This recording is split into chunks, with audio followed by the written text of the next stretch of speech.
My name is Adriaan Schout. I'm coordinating the European Studies program at the Netherlands Institute of International Relations called Clingendael. We're an independent think tank and we work with the government, but we also do consultancy type and training activities. And my role there really concerns the European Union. Well, I'm not quite sure whether I was ever hooked on the EU. I've always regarded it as an interesting topic rather than as a sort of religion or a different kind of world that was being created. I think I've always had a bit of a distant perspective. But the reason that I got interested in it was the 1992 program, which was the first real big exercise to make something out of the EU rather than the EEC. It was first and then the EC and now the EU. But that was one of the major steps to actually make it economically interesting. But what that really showed was that if you want to create a market, member states, national governments have to fundamentally alter their behavior. National civil servants have to operate in different networks. Political philosophies in member states have had to change 180 degrees. The 1992 program was selling the public a major leap in economic policies. Very defendable at the time, the internal market like as such. The four freedoms? The four freedoms, yes. Yeah. So the removal of the barriers to trade, harmonization of policies, creating a big internal market, unleashing competitiveness forces, all the rest of it. But it was sold as a simple project because competition would do the rest. Policy philosophies, like I explained from energy, had to change from regulation to deregulation. Consumer policies also from highly regulated consumer policies to deregulated policies. But also the institutions behind it, the ministries, the control authorities, the functioning of the national parliaments, they all had to change. Now with the internal market, we saw that after a couple of years, the internal market ran into important difficulties because countries were operating on different dynamics. Some countries were moving very quickly in deregulation, other countries were having huge implementation deficits. So we saw first the policies and then the difficulties in the institutions. Now with the euro we see the same thing. We create the euro, we think it's simple, we rely on competition, and then what we see is that all the institutions behind it haven't been adapted. And we see the same frustration that we saw with the internal market, but now with the euro it's much more dangerous. Because we do not think in terms of adapting institutions, European networks, cooperation patterns, accountability mechanisms. The EU continuously runs into difficulties because it thinks policies is enough. So there's an element of stupidity, gross underestimation of what they're actually doing. Yes, it's like gambling when playing cards almost. It's gambling with history, because if it fails, you risk a lot more than if you don't even start an experiment like the euro. That's now the tension. You can have an internal market without strong European institutions or important in terms of roles, but you cannot have a euro without strong European institutions with very broad, deep roles that affect society on the whole, because you need to have backup mechanisms for when it goes wrong. You need to have a social policy, like Olli Rehn is making. He's strongly pleading for austerity, at least officially he's pleading for austerity measures. And that needs to be controlled, of course. The ECB is now forced into all kinds of actions which are actually hugely political. They affect pensioners because the interest rates is kept very low.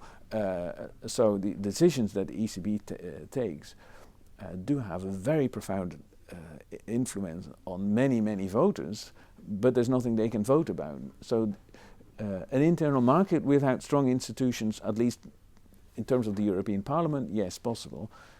The euro is a different ballgame.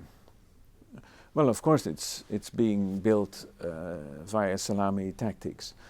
There's very little doubt about it, and the decisions that are being taken are irreversible. So yes, it is being created. We are moving towards a stronger economic governance, which in a way is a centralization of the EU.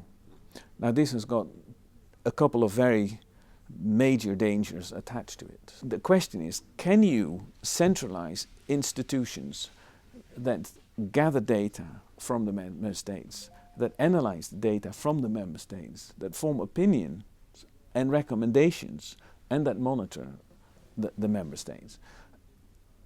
In the past, the EU has been reinforcing member states. If there was a food crisis, for example, it were the member states that had to build structures, and the structures were monitored by the EU. Now we see differences here is that European institutions, like DG ECFIN, are taking over democratic functions of member states, and that A is impossible, because you cannot from Brussels analyze whatever is happening in all the now 28 member states with different climate situations, different political circumstances, different political, sociological histories. That cannot be done from one place in the EU. Plus there is no computer big enough to actually process all the data, etc. But the control also has to be done primarily on the first basis by the member states, because otherwise it is always Brussels that is blaming the member states. It is not the self-reinforcing, self-strengthening of the member states. So we are actually building up a huge tension between member states and Brussels. National democracies lose their institutions they actually need. The same we see with the European Central Bank. The European Central Bank is taking over more roles, but also at the expense of national central banks. Quite a few countries in the east and in the south are actually saying, we cannot manage our own economies, Brussels can do it better. And that should not be accepted, because those countries have to be told, no, you have to organize your own economic lives first of all, before we go on with deeper integration. A strong Europe needs strong member states, but currently the EU developments are moving towards stronger EU institutions and eroding member states. One major danger at the moment. The second big danger is the Europe becoming more like France, whereas we thought it would be more like Germany. France has always had a very centralized economic governance structure. Now, with the patterns we just discussed, we can see this centralization of patterns also now happening around Brussels. The Commission gets more powers, so you have data gathering, data analysis, the supervision of how member states are doing, and the implementation and enforcement, because it's the Commission that monitors and actually imposes fines. So we have all sorts of roles within one hand. Now that is a centralized, monolithical, intransparent, not accountable way of operating. Statistics should not be part of a college in the Dutch philosophy, in the Northern philosophy. If you have an independent budgetary authority, like it says in the six-pack, why is this independent budgetary authority in the Commission part of the college? If this developments towards a French type of Europe progresses with the ECB, what the ECB is now doing and how the Commission operates, Europe will lose its global competitiveness situation. And that would be the worst thing that can happen, also for security reasons. And is it actually now the time to look at the functioning of the ECB with a view to what it does for the long-term competitiveness of the EU? If it becomes the French type of Banque de France instead of the Bundesbank, that is the real question that we should look at the moment. And what do we want? Do we want to have the Banque de France or the Bundesbank? Which one at least do we not want, what the voters want to know, is my national parliament still my national parliament? Or is this debate about the European Parliament now, are these elections now about a parliament that is bigger and more important than the national parliament? And that is what people would like to try to find out. And the parliament's slogan this year, this time round, is this time it's different. Because the European Parliament wants to see this and is selling these elections as we are electing the next government of the EU. The Parliament wants to propose the President of the Commission and wants to be strongly involved in appointing the commissioners.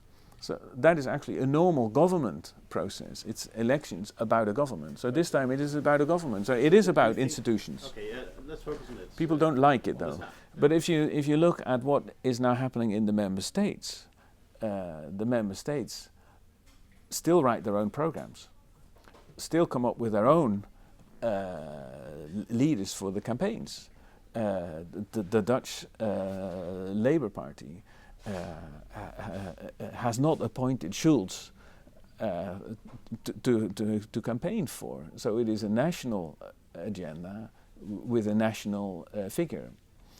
So there's a dichotomy between the language that is used in and around the European Parliament. So this European parties with European figureheads and European programs is not something that we see this moment. Maybe in 5 years learning the lessons from now, because the dynamics in the EU here at this the European level are different from the national level. The European level, they haven't got their act together about the parties and the programs and the figureheads. At the national level, they're already heavily involved in formulating programs and the lists of the candidates. So the dynamics don't match at the moment. So that's a lesson to learn for the next time if they want to pursue it. Then the question about this time it's different. Will they appoint the Commission President and hence sort of appoint a government with the commissioners in it? That remains to be seen because it is a political struggle between the Parliament and the Council, and the Council will presumably make a deal with the European Parliament about the Commission as a whole. So Schulz might think he could be presented to the Council as the to be elected candidate for the President of the Commission. But in the negotiations in the Council, there will be more positions to fill. For example, Van Rompuy is leaving, the President of the European Council. We have the High Representative, Lady Ashton, she's leaving. So actually there might be a deal that the Council says, okay, we take your suggestions, and actually we will take 2 of your suggestions, but we want to have, as President of the Commission, this or that person. So there will be probably a much less transparent process than the European Parliament is actually now presenting it is. So maybe Parliament should be more careful with what it promises now to the public. We had in your terms, an anti-European party supporting the previous government. And that was the government which accepted the ESM, which accepted the six-pack and all the profound European integration measures that were taken. And more or less they supported the government that did all of that. So we have to see what the difference is between how they speak and how they act. One thing is for sure, these parties have a very low turn-up in the actually negotiations and discussions here in the European Parliament. Yeah. So they have no influence. They have no influence. No. They're hardly ever here. So but they may be elected, and if they don't take part in the discussions, nothing will change. What could happen is that they become part of the political debates. We will get huge politicization, as we should have, over economic issues, over asylum and migration policies, about social policies, about agriculture. So the opportunity this gives for politicization of policies that are actually going on are enormous. Personally, I really hope we will not get a new treaty, because I think it is very tedious and boring to follow. And as an EU watcher, it's one of those developments that it would cost me a lot of time, and I would be bored stiff by it. So I would not hope personally that we get a treaty change. I know lawyers like to talk about treaty change, and they also think it is important. Fundamentally, treaty changes are about formulating on paper what is already happening in reality. So I would hope that we do not see it. Also for the debates about Europe, which are in many ways actually productive at the moment. What really has to happen is that we work on a narrative about the EU, and that should not be a narrative about Second World War peace or about plain economic advantages, because we've had a lot of that. It should be about whether member states can be reinforced in terms of rule of law, the functioning of their national democracies, their national governance institutions, and the cooperation between member states in the European framework. The narrative is not so difficult.